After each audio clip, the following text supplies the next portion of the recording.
स्वागत। आज हम आधुनिक भारतीय इतिहास की बनावट को समझने की एक कोशिश करेंगे। खास तौर पर उन स्रोतों या सामग्रियों को देखेंगे जिनसे इतिहासकार आप देखिए अतीत की तस्वीर बनाते हैं। हमारे पास इतिहास की किताब के कुछ अंश हैं जो इसी पर रोशनी डालते हैं।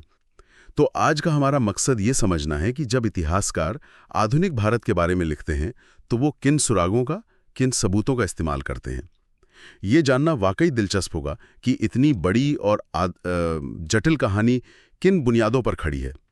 चलिए इस विषय की गहराई से पड़ताल करते हैं। इसलिए भी जरूरी है क्योंकि अक्सर लगता है कि इतिहास सिर्फ पुरानी सरकारी फाइलों में ही बंद होता है, लेकिन जैसा कि स्रोत सामग्री इशारा करती है, सच्चाई इससे कहीं ज्यादा परतदार है। आधुनिक भारत का इतिहास जानने के लिए हमें कई अलग अलग दरवाजों से झांकना पड़ता है। सरकारी दफ्तरों से लेकर लोगों के घरों तक, अखबारों के पन्नों से लेकर कला दीर्घाओं तक। हर स्रोत की अपनी एक कहानी है, अपनी सीमाएं हैं और अपना एक अनोखा महत्व है। आज हम इन्हीं विभिन्न स्रोतों की दुनिया को थोड़ा और करीब से जानेंगे। ठीक है, तो शुरुआत कहाँ से करें? स्रोत में अभिलेखागार सामग्री का जिक्र है। ये सुनने में काफी औपचारिक सा लगता है। क्या ये वही सरकारी फाइलें हैं जिनका आपने अभी जिक्र किया? हाँ, काफी हद तक। अभिलेखागार यानी आर्काइव्स वो जगह होती हैं जहां पुराने महत्वपूर्ण दस्तावेजों को सहेज कर रखा जाता है, संभाल कर। ये इतिहास की बुनियाद का एक बड़ा हिस्सा है, कह सकते हैं। स्रोत इन्हें मोटे तौर पर 3 हिस्सों में बांटता है: सार्वजनिक यानी पब्लिक, निजी यानी प्राइवेट और विदेशी भंडार। अगर सार्वजनिक अभिलेखागारों से शुरू करें तो इनमें भी कई पड़ते हैं। जैसे कि सार्वजनिक मतलब सबके लिए खुला हुआ। एक तरह से हाँ, मतलब ये सरकार या सार्वजनिक संस्थाओं से जुड़े होते हैं। इनमें सबसे पहले आते हैं केंद्र सरकार के अभिलेखागार, सेंट्रल गवर्नमेंट आर्काइव्स। यहाँ नई दिल्ली में जो राष्ट्रीय अभिलेखागार है, नेशनल आर्काइव्स ऑफ इंडिया, वो इसका सबसे बड़ा उदाहरण है। इनमें भारत सरकार के अलग अलग मंत्रालयों और विभागों के सारे आधिकारिक रिकॉर्ड होते हैं। सोचिए, कोई नीति कैसे बनी, उसके पीछे क्या सोच थी, कौन से कानून पास हुए, अलग अलग सरकारी विभागों के बीच क्या खत किताबत हुई, ये सब यहाँ मिलता है। ये रिकॉर्ड हमें शासन के टॉप लेवल की कार्यप्रणाली, उनकी प्राथमिकताएं और फैसलों को समझने का एक फ्रेमवर्क देते हैं। हालांकि ये ध्यान रखना जरूरी है कि ये अक्सर आधिकारिक पक्ष ही दिखाते हैं, सरकार का नजरिया। अच्छा, तो ये राष्ट्रीय स्तर की बात हुई।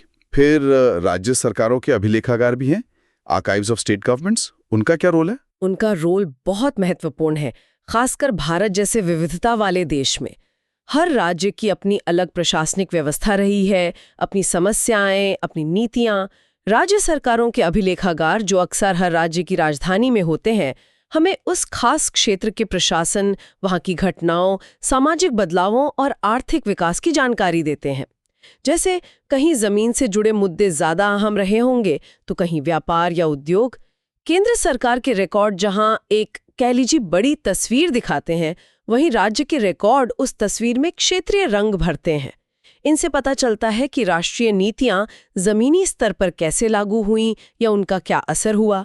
स्रोत में खासतौर पर 3 प्रेसिडेंसी, बंगाल, मद्रास और बॉम्बे, इनके अभिलेखागारों का जिक्र क्यों है? ये कोई ज्यादा खास थे क्या? हाँ, इनका जिक्र इसलिए खास है क्योंकि ब्रिटिश शासन के शुरुआती और काफ़ी महत्वपूर्ण दौर में ये तीनों प्रेसिडेंसियां ही सत्ता के मुख्य केंद्र थे। ईस्ट इंडिया कंपनी का ज़्यादातर व्यापार और प्रशासन यहीं से चलता था और बाद में ब्रिटिश राज की नींव भी यहीं मजबूत हुई। इसलिए कलकत्ता, बंगाल, मद्रास और बॉम्बे के अभिलेखागारों में औपनिवेशिक शासन की शुरुआत, उसकी नीतियां, राजस्व व्यवस्था, व्यापार के तरीके और स्थानीय शक्तियों के साथ उनके संबंधों का कह सकते हैं एक अमूल्य खजाना है। यहाँ मिलने वाले दस्तावेज जैसे कि रेवेन्यू रिकॉर्ड या व्यापारिक खाते हमें ये समझने में मदद करते हैं कि अंग्रेजों ने भारत पर अपनी पकड़ कैसे बनाई और उसका आर्थिक ढांचा कैसे बदला। ये औपनिवेशिक इतिहास की रीढ़ है। और इसी सार्वजनिक श्रेणी में न्यायिक अभिलेख भी आते हैं, जुडिशियल रिकॉर्ड्स। अदालतों के पुराने फैसलों और मुकदमों से इतिहास के बारे में क्या पता चल सकता है? ये तो सिर्फ कानूनी मामले लगते जरूर कानूनी हैं, लेकिन ये उस समय के समाज का एक्सरे कर सकते हैं। सच में न्यायिक अभिलेखों में अदालती कार्यवाहियों का पूरा ब्यौरा होता है। जजों के फैसले, वकीलों की दलीलें, गवाहों के बयान, ये सब दर्ज होता है। इनसे हमें सिर्फ कानूनी सिस्टम का ही पता नहीं चलता, बल्कि ये भी पता चलता है कि समाज में किस तरह के झगड़े आम थे, जमीन के, परिवार के, जाति के या व्यापार के। संपत्ति के अधिकार कैसे थे, महिलाओं की कानूनी स्थिति क्या थी, अपराध किस तरह के होते थे और उनके पीछे सामाजिक कारण क्या थे। कई बार तो ये रिकॉर्ड आम लोगों की जिंदगी की ऐसी कहानियां बयान कर देते हैं जो किसी और सरकारी दस्तावेज में मिलना मुश्किल है। अच्छा। हाँ, ये जरूर है कि अदालती कार्यवाही भी उस समय के सामाजिक और सत्ता के पूर्वाग्रहों से प्रभावित हो सकती हैं। इसलिए इन्हें पढ़ते हुए थोड़ा आलोचनात्मक नजरिया रखना पड़ता है। ये तो हुई सरकारी या सार्वजनिक रिकॉर्ड की बात, लेकिन स्रोत निजी अभिलेखागार का भी जिक्र करता है, प्राइवेट आर्काइव्स। ये क्या है और सरकारी रिकॉर्ड से कैसे अलग है? निजी अभिलेखागार, हाँ, ये वो खजाना है जो हमें इतिहास के मानवीय पहलू के ज्यादा करीब ले जाते हैं। इनमें प्रमुख व्यक्तियों जैसे स्वतंत्रता सेनानी, समाज सुधारक, उद्योगपति, वैज्ञानिक, लेखक और महत्वपूर्ण परिवारों या संगठनों के निजी कागजात होते हैं। सोचिए महात्मा गांधी के पत्र, या किसी बड़े राष्ट्रवादी नेता की डायरी, या किसी पुराने व्यापारिक घराने के अंदरूनी दस्तावेज। ये हमें वो बातें बताते हैं जो सरकारी फाइलों में नहीं लिखी जाती। व्यक्तिगत भावनाएं, फैसले लेने के पीछे की असली वजहें, अनौपचारिक बातचीत, आपसी मतभेद, निजी संघर्ष और सपने। ये हमें दिखाते हैं कि इतिहास बनाने वाले लोग भी इंसान थे, उनकी अपनी प्रेरणाएं थीं, अपनी कमजोरियां थीं। ये इतिहास को ज्यादा सजीव और विश्वसनीय बनाते हैं। और फिर विदेशी भंडार भी हैं, फॉरेन रिपोजिटरीज। भारत का इतिहास समझने के लिए हमें लंदन या लिस्बन क्यों जाना पड़ेगा? इसकी वजह सीधी सी है, भारत का लंबा औपनिवेशिक अतीत और उसका दुनिया से जुड़ाव। कई यूरोपीय शक्तियां, खासकर ब्रिटेन, लेकिन पुर्तगाल, फ्रांस, डच भी का भारत में गहरा दखल रहा है। इसलिए इन देशों के अपने अभिलेखागारों में भारत से जुड़े दस्तावेजों का विशाल भंडार है। सबसे बड़ा उदाहरण लंदन में इंडिया ऑफिस रिकॉर्ड्स है, जो अब ब्रिटिश लाइब्रेरी का हिस्सा है। वहां ब्रिटिश भारत से जुड़े प्रशासनिक, राजनीतिक, सैन्य और आर्थिक मामलों के लाखों दस्तावेज हैं। लाखों? जी हाँ। इसी तरह लिस्बन में गोवा और दूसरी पुर्तगाली बस्तियों के रिकॉर्ड मिलेंगे, पेरिस में फ्रांसीसी भारत के और हेग में डच ईस्ट इंडिया कंपनी के। ये रिकॉर्ड हमें औपनिवेशिक शक्तियों की नीतियों, उनके नजरिए और भारत के साथ उनके संबंधों को उनके तरफ से समझने में मदद करते हैं। इनके बिना आधुनिक भारत का इतिहास अधूरा है, क्योंकि ये हमें दिखाते हैं कि बाहरी दुनिया भारत को कैसे देख रही थी और कैसे प्रभावित कर रही थी। कुछ महत्वपूर्ण रिकॉर्ड विभाजन के बाद पाकिस्तान के अभिलेखागारों जैसे लाहौर में भी गए। तो ये सभी अभिलेख, चाहे सरकारी हों या निजी, अपने मूल रूप में मौजूद हैं, लेकिन कभी-कभी जानकारी को ज्यादा लोगों तक पहुंचाने के लिए इन्हें प्रकाशित भी किया जाता है, जैसा स्रोत प्रकाशित अभिलेखागार के बारे में बताता है, पब्लिश्ड आर्काइव्स। ये क्या है? हाँ, प्रकाशित अभिलेखागार एक महत्वपूर्ण श्रेणी है। इसमें वे सरकारी दस्तावेज, रिपोर्टें, संसदीय बहसें, विभिन्न जांच आयोगों की रिपोर्टें, महत्वपूर्ण व्यक्तियों के पत्रों का संकलन या अन्य महत्वपूर्ण रिकॉर्ड शामिल होते हैं, जिन्हें सरकार या अन्य संस्थाओं ने आधिकारिक तौर पर छापकर प्रकाशित किया हो। उदाहरण के लिए भारत सरकार द्वारा समय समय पर प्रकाशित होने वाली रिपोर्टें या गजट। इन्हें प्रकाशित करने का मकसद अक्सर पारदर्शिता लाना होता है, जानकारी को शोधकर्ताओं और जनता के लिए सुलभ बनाना या किसी विशेष नीति या घटना का आधिकारिक विवरण देना होता है। ये बहुत उपयोगी होते हैं क्योंकि आसानी से उपलब्ध होते हैं, लेकिन हमें ये भी याद रखना चाहिए कि प्रकाशन के लिए सामग्री का चयन किया जाता है, तो इसमें एक तरह का संपादन या नजरिया शामिल हो सकता है। ये मूल अभिलेखों का विकल्प नहीं है, बल्कि एक सहायक स्रोत है। समझ गया। तो अभिलेखागारों की इस दुनिया से बाहर निकलकर अब व्यक्तिगत कहानियों की ओर बढ़ते हैं। स्रोत में जीवनियों, संस्मरणों और यात्रा वृत्तांतों का जिक्र है। बायोग्राफीज, मेमोइर्स, ट्रैवल अकाउंट्स, इनसे हमें क्या अलग मिलता है? ये स्रोत हमें इतिहास के किरदारों और उनके अनुभवों के बहुत करीब ले जाते हैं। यात्रा वृत्तांत, खासकर 18वीं और 19वीं सदी में भारत आने वाले यूरोपीय यात्रियों, व्यापारियों, मिशनरियों या अधिकारियों द्वारा लिखे गए, हमें उस समय के भारत की बाहरी नज़र से एक तस्वीर देते हैं। वे यहाँ के समाज, रीति रिवाजों, शहरों, व्यापार और प्रशासन के बारे में लिखते हैं। बेशक उनके नज़रिए में अक्सर यूरोपीय श्रेष्ठता का भाव या कह सकते हैं सांस्कृतिक पूर्वाग्रह झलकता है, लेकिन सावधानी से पढ़ने पर ये उस दौर को समझने के लिए महत्वपूर्ण सुराग देते हैं। ये बताते हैं कि बाहरी दुनिया भारत को कैसे देख रही थी। और जीवनियां और संस्मरण खासकर भारतीयों द्वारा लिखे गए, वो कैसे हैं? वे तो बेहद महत्वपूर्ण हैं। जीवनियां हमें किसी व्यक्ति के पूरे जीवन और उसके समय के संदर्भ को समझने में मदद करती हैं। वहीं संस्मरण यानी मेमोइर्स अक्सर किसी खास दौर या घटना पर केंद्रित होते हैं जिन्हें व्यक्ति ने खुद अनुभव किया हो। स्वतंत्रता आंदोलन के दौरान और उसके बाद कई भारतीय नेताओं, कार्यकर्ताओं, समाज सुधारकों और अन्य लोगों ने अपने अनुभव, संघर्ष, विचार और रणनीतियां लिखी। जैसे जवाहरलाल नेहरू की डिस्कवरी ऑफ इंडिया या महात्मा गांधी की सत्य के प्रयोग। ये बहुत प्रसिद्ध हैं। ये हमें न सिर्फ घटनाओं का पता देते हैं बल्कि उनके पीछे की सोच, भावनाओं, चुनौतियों और व्यक्तिगत बलिदानों को भी उजागर करते हैं।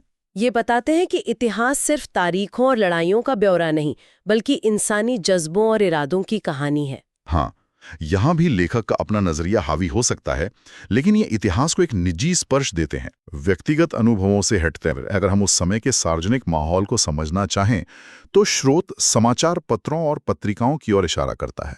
न्यूज़पेपर्स एंड जर्नल्स, क्या ये आज की तरह ही उस जमाने में भी जनमत का आईना थे? की तरह है। 19वीं और 20वीं सदी में भारत और विदेशों में बड़ी संख्या में अखबार और पत्रिकाएं छपती थीं, अंग्रेजी में भी और विभिन्न भारतीय भाषाओं में भी। ये उस समय की राजनीतिक बहसों, सामाजिक सुधार के आंदोलनों जैसे सती प्रथा का विरोध या विधवा पुनर्विवाह का समर्थन, आर्थिक नीतियों की आलोचना और राष्ट्रवादी विचारों के प्रचार प्रसार का प्रमुख मंच थे। जैसे केसरी, हरिजन, बंगाली, अमृत बाजार पत्रिका, ऐसे कई नाम हैं। इनसे पता चलता है कि कौन से मुद्दे लोगों के बीच चर्चा में थे, विभिन्न राजनीतिक गुट क्या सोच रहे थे, सरकार की नीतियों पर आम जनता और बुद्धिजीवियों की क्या प्रतिक्रिया थी। ये हमें अलग अलग विचारधाराओं के टकराव और विकास को समझने में मदद करते हैं। एक तरह से ये तत्कालीन समाज की धड़कन को रिकॉर्ड करते हैं। हालांकि हमें ये भी देखना होता है कि कौन सा अखबार किस गुट का समर्थन करता था या उस पर सेंसरशिप का कितना असर था, ये भी जरूरी है। ये दिलचस्प है। अब एक ऐसे स्रोत पर आते हैं जो शायद कम औपचारिक लगता है, मौखिक साक्ष्य, ओरल एविडेंस। क्या इसका मतलब सिर्फ सुनी सुनाई बातें हैं? इतिहास में इनका क्या स्थान है? ये सिर्फ सुनी सुनाई बातों से कहीं बढ़कर है। हालांकि इसमें सावधानी बरतनी होती है। जैसा आपने कहा, मौखिक साक्ष्य में लोक परंपराएं शामिल होती हैं, जैसे लोकगीत, लोक कथाएं, कहावतें, और सबसे महत्वपूर्ण लोगों की व्यक्तिगत स्मृतियां और साक्षात्कार, इंटरव्यूज। इसका महत्व खास तौर पर उन समुदायों या वर्गों का इतिहास जानने में है जिनका लिखित दस्तावेजों में ज्यादा जिक्र नहीं मिलता, जैसे किसान, मजदूर, कारीगर, महिलाएं, दलित या आदिवासी समुदाय। उनकी यादें, उनकी गीत, उनकी कहानियां हमें इतिहास के उन अनछुए पहलुओं से रूबरू कराती हैं जो अक्सर बड़े बड़े सरकारी रिकॉर्ड या नेताओं की जीवनियों में खो जाते हैं। अच्छा, जैसे कि कहानियां जानना उन महिलाओं से ही। बेशक, मानवीय स्मृति समय के साथ बदल सकती है। उसमें गैप्स हो सकते हैं या व्यक्ति का अपना नजरिया हावी हो सकता है। इसलिए मौखिक साक्ष्यों का इस्तेमाल अन्य स्रोतों के साथ मिलाकर उनकी पुष्टि करते हुए करना चाहिए, पर यह इतिहास को कहीं ज्यादा समावेशी और बहुआयामी बनाते हैं। वाह!